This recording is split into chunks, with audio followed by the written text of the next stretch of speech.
We're going to show you how to clean the drain tube in a geothermal heating unit or a geothermal heat pump that uses water, groundwater to heat.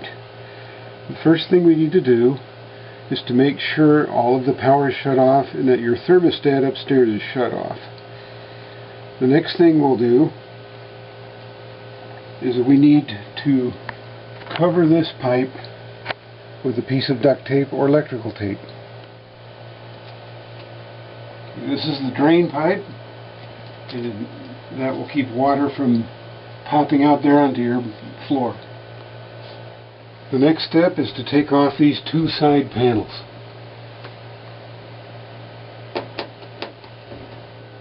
On this particular model, each panel is held by two screws, and once those are undone, the panels can simply be lifted out, and the top panel just slides down. This is the condensate drain, and this is the drain tubing. It's clear. As you can see, over time, bits of debris build up in there. That's why it's important to clean it out each year. And after about 5 years or so, you can replace this with a new clear drain tube. It's available at most hardware stores. Here's an overall view.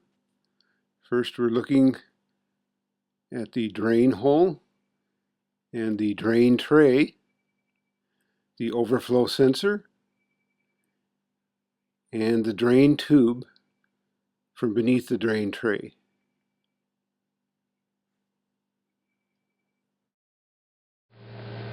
It's important to clean out the drain tube because in your geothermal heating unit, condensation can build up in the drain tray.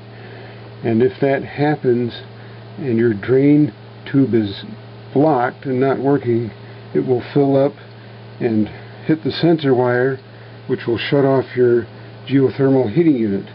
Or if it does not have a sensor wire, the water will build up and flood over into the unit, damaging it. You get about a 3-foot length of washing machine hose, and make sure the ends are nice and clean and sterile, because you're going to blow into one end, and we're going to place the other end into the drain hole right here. Then I'm going to blow into the other end of the hose and make sure all the accumulated debris in the tube is evacuated through the drain.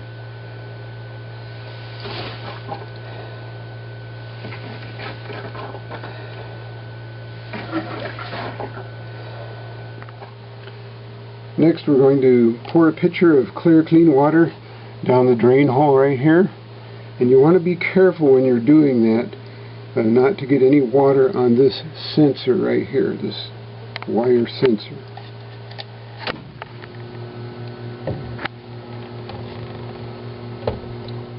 Then you want to pour some environmentally friendly cleaner down the drain to help clean it.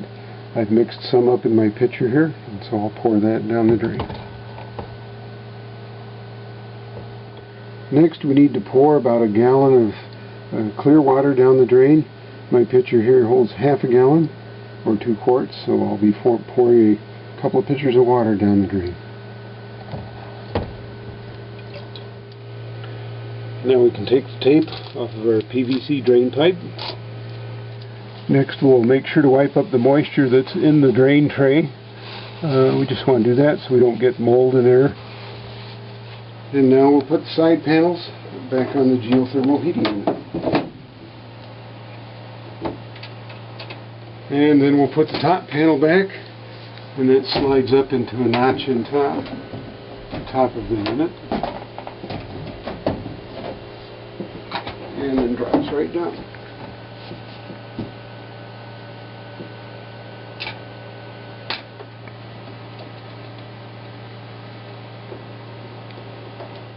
And we're all set to turn the power and the thermostat back on.